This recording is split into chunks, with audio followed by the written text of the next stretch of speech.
दानपेट्यांच्या पाठोपाठ आता सोन्या चांदीच्या वस्तूंची देखील मोजणी होत आहे। आपण बघत आहोत हे कपालेश्वर मंदिरातील व्हिज्युअल्स। पाहूया सविस्तर बातमी। 2 महिन्यांपूर्वी कपालेश्वर मंदिरातील सील केलेल्या 4ही दानपेट्यांमधील रकमेची 4 दिवसांपूर्वी मोजणी संपन्न झाली। ती पूर्ण देखील झाली आहे। 4ही दानपेटीतील रकमेची मोजणी केल्यानंतर भाविकांनी मंदिरात अर्पण केलेल्या सोन्या चांदीच्या वस्तूंचं मूल्यांकन करण्यासाठी आता कपालेश्वर देवस्थान ट्रस्टच्या वतीनं पुढाकार घेण्यात आलाय। याच पार्श्वभूमीवर देवस्थान ट्रस्ट सोने चांदीच्या वस्तूंचं मूल्यांकन करण्यात आलंय। विशेष म्हणजे मंदिराच्या इतिहासात प्रथमच देवस्थानाच्या वतीनं अशा प्रकारे मूल्यांकन करण्यात आलंय।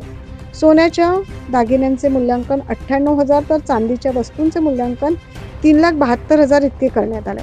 कपालेश्वर मंदिरात दर्शनासाठी रोजच हजारोंच्या संख्येने भाविक येत असतात। या भाविकांकडून कपालेश्वराच्या चरणी सोनं आणि चांदीचे दागिने, दानपेटीत पैसे अर्पण केले जातात।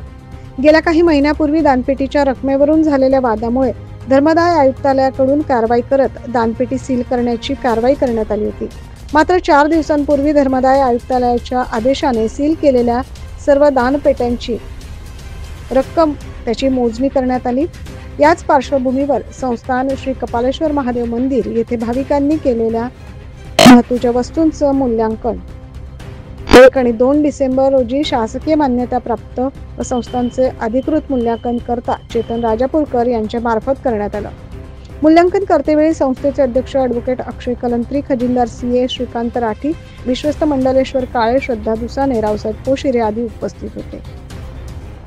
Bureau report 9 news Maharashtra.